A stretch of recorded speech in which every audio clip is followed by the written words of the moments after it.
Hello there, everybody. Today we're going to do Copperbell Mines as a warrior, or actually as a marauder, because this still isn't level 30.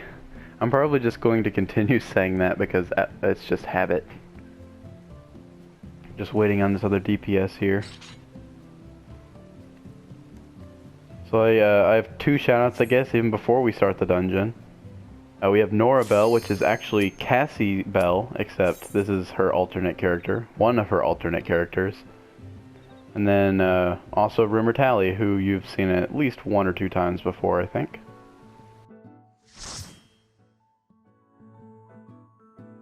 So here we go, Copperbell Mines. So, as I've been saying in my previous warrior videos, these are basically, like these first three dungeons are introductory dungeons, and this is the final one of that set.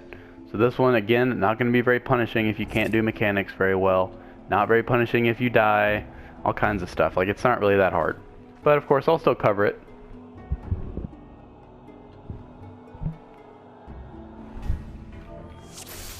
So, Cassie here is telling us to do big pulls. Far be it from me to deny her.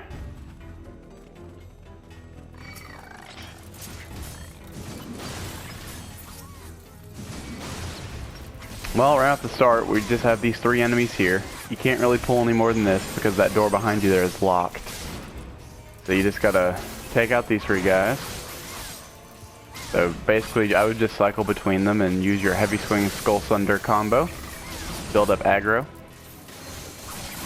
Oh, also, I guess I should mention while I'm here at the beginning of the video, this is a level 18 dungeon, I believe. Or it might be 17. I think it's 17, actually. Level 17 dungeon that you can sync up to level 20. So we don't have any new abilities that we had in the previous two videos, so I'm not going to cover any of that. So unlock that door, then you got this elevator here, just pull the lever.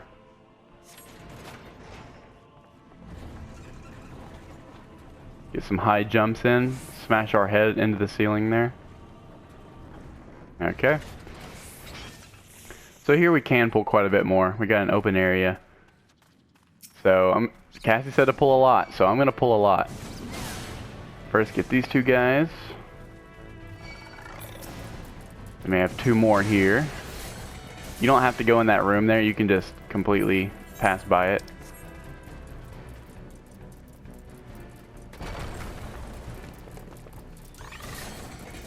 This guy right here likes to just chill in there for a minute for some reason, so that can cause some complications. So as you can see, there's two enemies over there that just ran away, basically. That's because in these beginning dungeons, if you don't actively attack an enemy, they'll actually run away from you after you run a certain distance away from their spawn point. In fact, I think they'll actually go back to their spawn point anyway, even if you are attacking them. Yeah, see? They just keep going back because they're too far away. Now, after these first three dungeons, so after this dungeon, that does not happen anymore. They'll follow you all the way until the end of the dungeon if you aggro them. So you got to be a little more careful with that.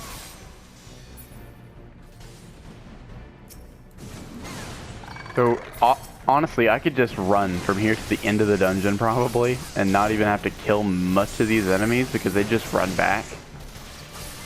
But I mean, this is supposed to be a video where we actually complete the dungeon and not just try and skip everything. So we're actually going to fight these guys.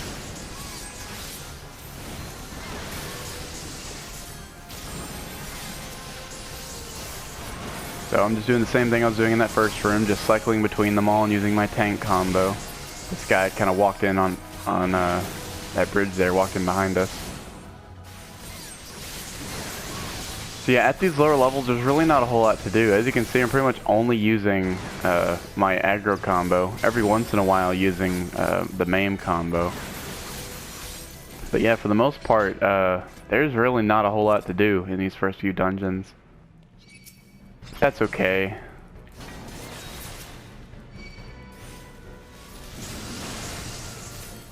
So I'm actually just going to drag them over here. They're probably just going to run away, but whatever.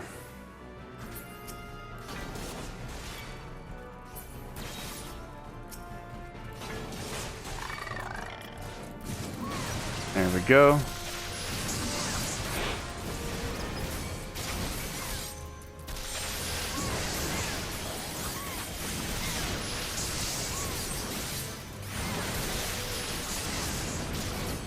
So at these earlier levels, you'll see me using Overpower quite a lot. Later on, that's not going to be the case quite as much. In fact, later on, Overpower is going to be kind of rare, actually.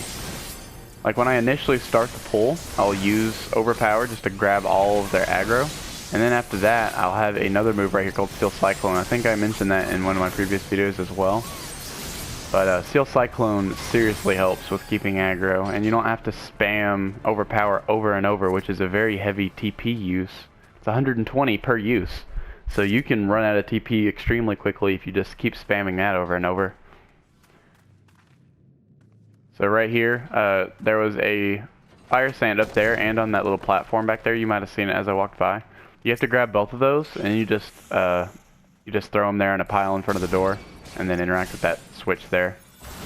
Basically just a TNT, just blows it up.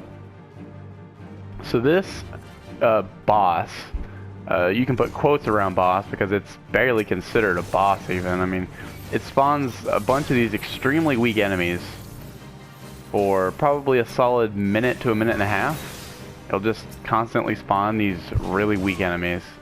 As you can see, look, I was just using Tomahawk, which isn't really supposed to do any damage, and it did all that. It did like almost half. So basically, I'm just, we're all just running around hitting everything. It's not hard at all to kill. You don't even have to try and keep aggro, because as you can see, they don't really do any damage. So the healer can easily keep up with it. So after a few minutes, it's gonna spawn this new enemy. I'm not even going to try and pronounce that because it's just going to get butchered. But these little bomb-like enemies will spawn. They're also pretty weak. Not quite as weak as the Spriggans, but they're still easy to kill. So we take them out. More Spriggans. I'm just attacking them with Overpower because it does do a decent amount of damage and it's AoE. It's my only AoE ability right now. So there's a second one, whole bunch more Spriggans. At some point though, he's going to spawn the actual boss. I think it might be after this third bomb.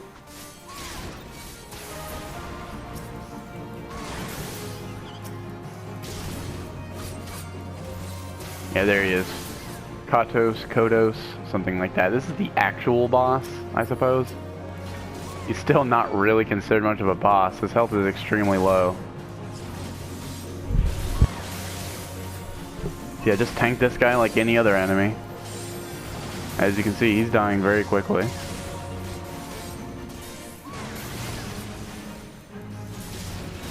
Sort of a... I guess you could consider this an interesting boss fight, considering it's not just a single enemy with some ads. It's like an ad phase beforehand that turns into a boss. It is a little bit different, I guess. So yeah, let's pick up that key, open the door, and we got two enemies here. There's that chest there too, but all it really gives you is like really low level potions and stuff. Not really worth picking up, honestly. But of course, if you want those items, by all means, but most people aren't going to pick those up because they're not much help, honestly. They're really not.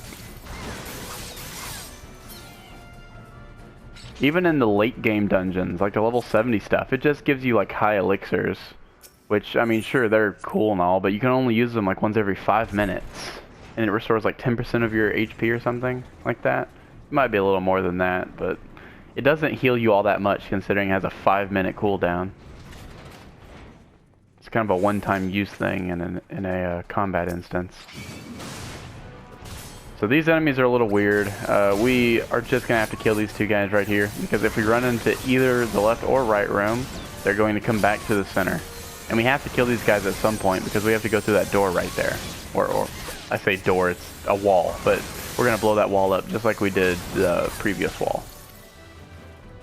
Now we killed them, we'll come over here. Got these two guys.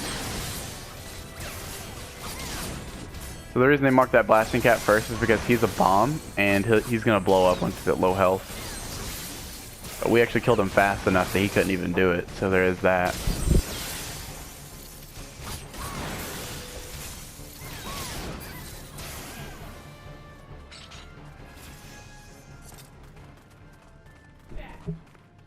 Alright. Now we're heading over this direction.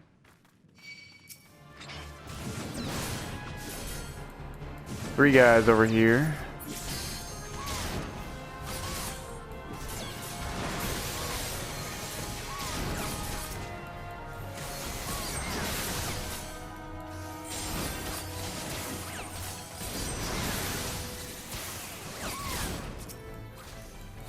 There's the other fire sand we need. Looks like Cassie's coming to pick it up.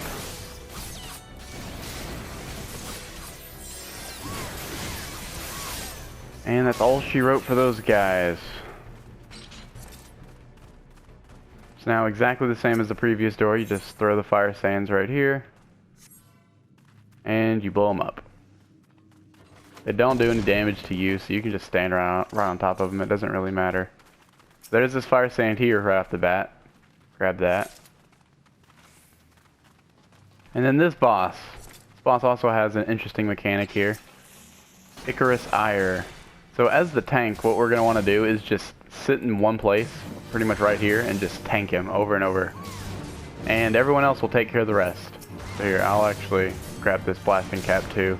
I don't have to do this, but it does make it easier. You don't want to kill that blasting cap.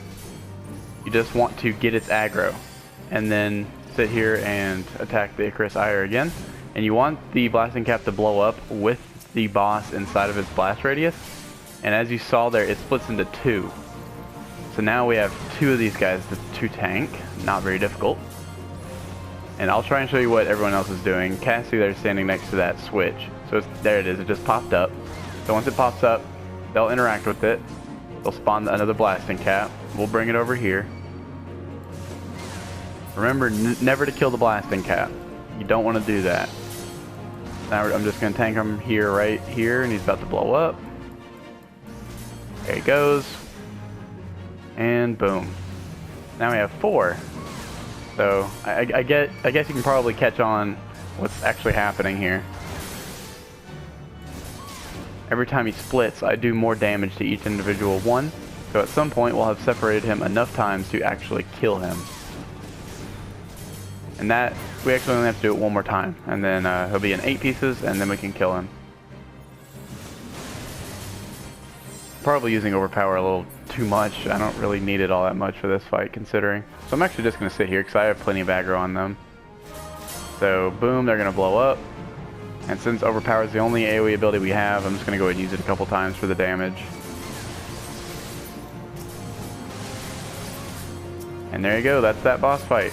There are a couple Spriggans that spawn on the far side of the room, and you can just have a DPS take them out. They're super weak.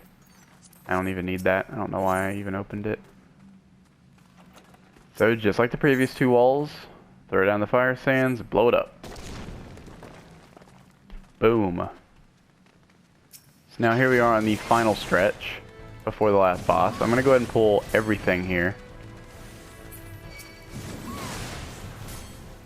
Well, not everything, but almost everything.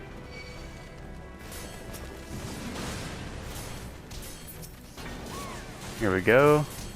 Gather them up. Make sure I have aggro on them. There we go, okay.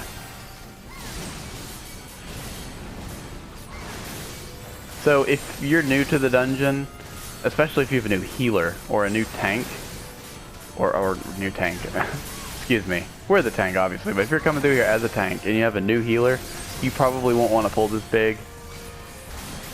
Just because they're not really going to know what they're doing. Cassie is a very experienced healer, so she knows exactly what needs to happen here. But if you want to pull big in dungeons, I recommend asking your healer first, really. Like, if you don't know your healer, you should ask them, like, is it okay if I pull big, or do you want me to pull smaller? Because if a certain healer isn't experienced enough to handle the big pulls in a dungeon and you pull big, then you might wipe a lot because they're just not experienced enough to handle it. And if you keep wiping, I mean, that just adds on to the time it takes to complete the dungeon. So you should always ask your healer if you're not sure of what their skill level is. I know Cassie's a really good healer, so even if she didn't tell me to pull big, I already know that pulling big would be okay. Because she can handle it just fine. But not everyone can. Not everyone can. So it's better to be safe than sorry and just ask. Can't go wrong that way.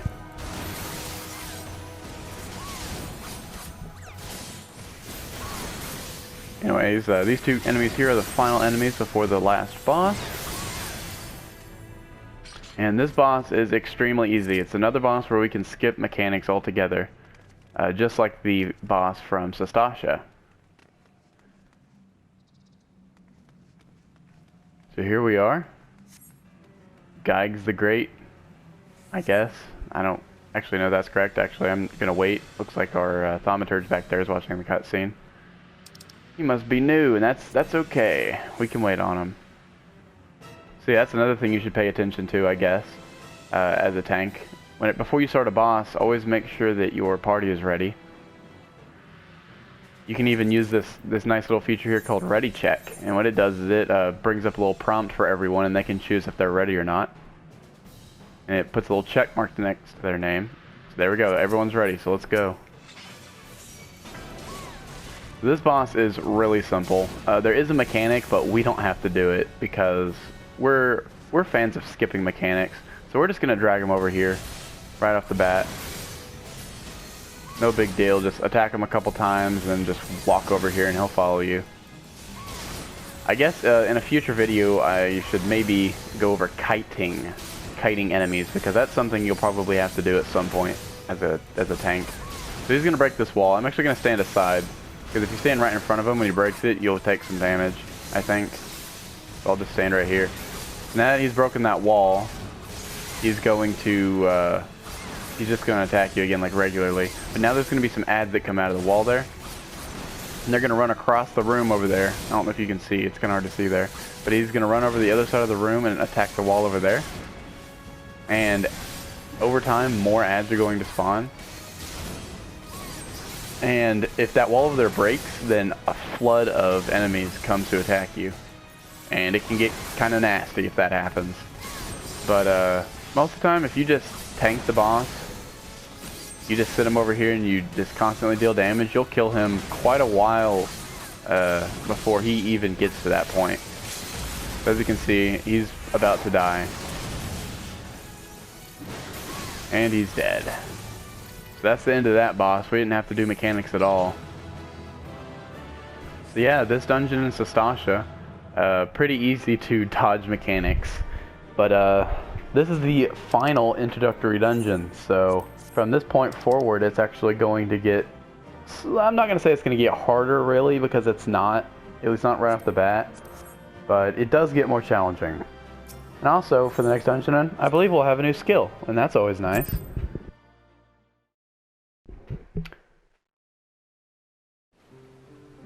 Alright, so that was Copperbell Mines. So yeah, these first 3 dungeons, very easy, like I was saying. So next time we'll have Halatali, and this is the first dungeon where you can be punished if you don't do mechanics. If your tank dies, you're probably going to wipe. If you completely drastically mess up a mechanic, you'll probably have a wipe. It gets more serious as time goes on, and things start to mean more. Especially once you get to Karn right here, Sunken Temple of Karn.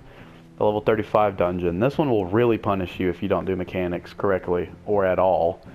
There are even mechanics outside of the boss fights. But I'm going to wait and cover that in its actual video, of course.